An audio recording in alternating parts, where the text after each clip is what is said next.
let's talk heavy. Once again, DK Metcalf requested a trade.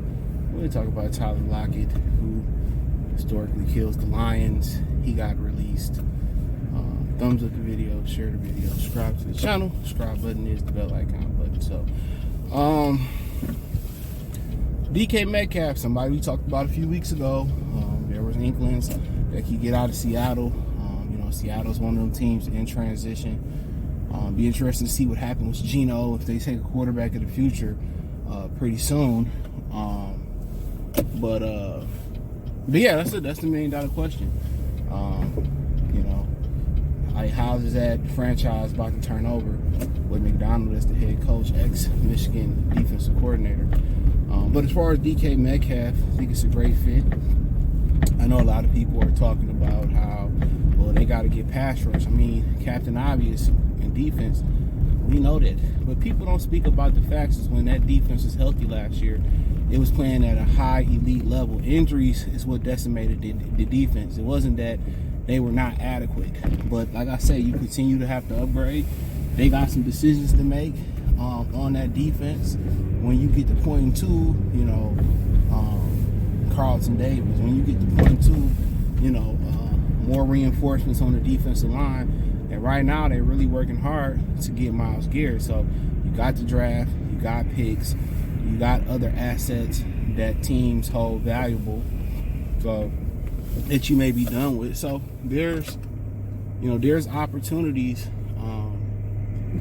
for the Lions to upgrade their defense. You know what I'm saying? And it's not like you need a lot of upgrades. You got one of the best safeties in the game. You drafted 2 corners last year. You got a gem in the corner in Amik Roberts. You got 2 really good linebackers. Despite people saying they need new linebackers, they got 2 good linebackers. The question is, when Lee McNeil, Aiden Hutchinson come back and play at a high level, who's going to help? Who's going to help sack the quarterback? We know they can stop the run. Who's going to sack the quarterback? And they need a multiple answer. Myles Garrett will be great. But I still think a guy on the inside at least is still needed. So that's where the draft comes in there at. So, but we'll see. But, at the end of the day, DK Metcalf solves a problem. A true number 1 receiver on the outside. Therefore, you can do whatever you want to do with Jameson Williams. And at that point, you probably extend Jameson Williams' 5th-year option. But at the same time, you can go draft a cheaper receiver. You're not asking them to come in and be the alpha in the room. You're just asking them to win on the outside. But, if you can get DK to come here and you can't get Josh Sweat, you can't get Myles Garrett to come here, obviously Max Crosby is out of the question, and you can't get these guys to come here, then, at the end of the day, you got to get what you can get. Not to sound like this is a scavenger hunt, but, DK, on the outside, he's going to win. He's going to give you a physical presence. It's going to be a hard offense to stop, but I get it. I kind of agree with most people say, hey, you can find that in the draft somewhere in the middle rounds, and you can develop that guy, and you can bring Tim Patrick back, even though they say the Jets are a threat to grab Tim Patrick. So I understand that train of thought. But, obviously we all would love to get a pass rush. We all would love to get Josh Sweat. We all would love to get, Myles Garrett. It was all a dream. Used to read Word Up magazine, Salt and Pepper and Heavy D up in the magazine. But, hey, if you turn around and say, hey, I get a Joey Bosa to call my defensive line, maybe get a Javon Kinlaw, draft somebody, and then we could just end up with DK Metcalf, that I don't think anybody complaining about it. But there's questions to be had. What do you do with Carlton Davis? What do you do on that defensive line? Do you run back the defense from last year, or do you look for upgrades? Here's the question whether Zadarius Smith and DJ Reader is going to be part of this defense next year as we, for cuts and all that. So, there's a lot of questions to be asked, to be honest, answered, to be honest. Like it or not, there's a lot of questions to be answered. A tremendous amount.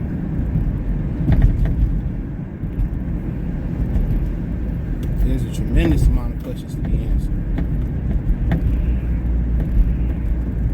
But, yeah, I'm all for DK Metcalf. I said it before. I think he's a great fit, Then the question is, after that 5th year, where does everything stand?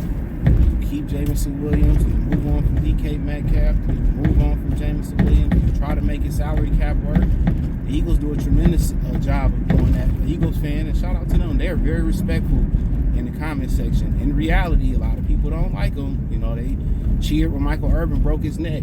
They booed Santa Claus and threw snowballs at niggas. But most of the guys I rock with in Philly, Philly solid. They some good dudes. And most of they fans that be in the comment section, they cool. They keep it kosher. They ain't disrespectful. Even the Jets fans that be in the comment section, we're kind of talking about Devontae and they very respectful. When I first started the channel, I think it was like Green Bay fans or Chicago fans. I don't really think Minnesota fans move like that. But these Green Bay, Chicago flagged the channel, and I had to learn how to peel. And I wanted to peel instantly. That's one thing about YouTube. They know that the peel is bullshit. They know that the flag is bullshit, but they'll let you hold on to that strike until you appeal it. Like I said, the system is just so crazy, man. But nonetheless, Tyler Lockett, like him a lot. It'll be a cheaper option. Great slot receiver, great deep threat on the outside. He do everything. DK is most of that guy that's gonna win on the outside. That's what we need. But hey, we done some things. Dang, what are we doing here? We done some things to kind of work around some of the deficiencies that some of the Lions have on the outside. They bunch guys up, move guys around, and that's the great thing about DK Metcalf. You can sit him out there on the XZ position, whatever you want to call it, on the outside, either side. And guess what? I don't have to put him in motion. I don't have to bunch him. And I know a lot of y'all may not understand that concept. A lot of teams scheme guys to be open. They put guys in the slide. They put guys in the slide and they move guys around. And that helps you get a free release. Helps you get a free release. You bunch them up so they can't jam him at the line of scrimmage.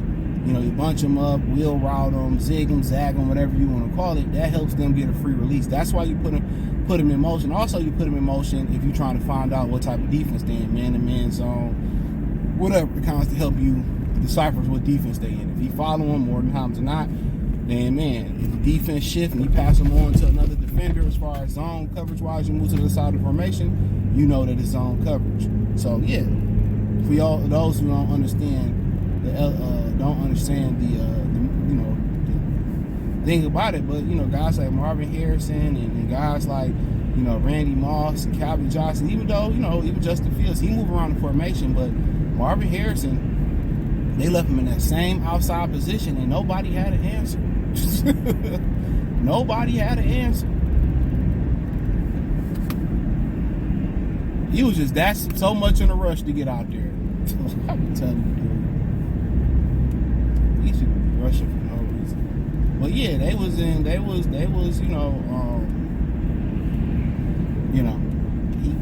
had to bunch them, move them. He was just killing motherfuckers from that side. And that's kind of what you get with DK Metcalf. He gonna just kill you on the outside, and guess what?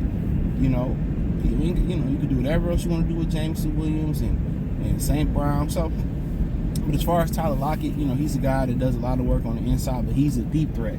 I think he was a virgin for a long time. He's a very devout Christian, so the type of character, what type of character you getting from that brother. High character guy,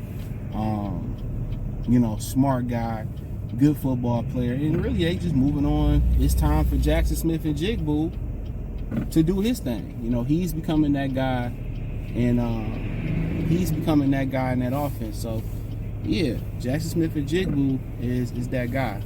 So come on, bro. I just be telling you, bro. Like, I am so sick of fucking straight trucks, semi trucks. I'm tired of y'all niggas. I am tired of y'all. They just do the dumbest shit, dog. This dude straight up just blocked the whole fucking gas station entrance. Like, if your driver don't know how to pull into the gas station, homeboy, and y'all gotta switch seats to pull into the drive, you shouldn't be driving the fucking straight truck. Straight up, dude. When Eli Musk gonna come out with them damn Teslas that drive themselves? When he gonna come out with You just airdrop shit. I'm so tired of truck drivers, dude. I hate y'all niggas, man. No offense. But hey, I'm joking. But hey, thumbs up the video, share the video, subscribe to the channel. Let me know what you think in the comment section. Peace.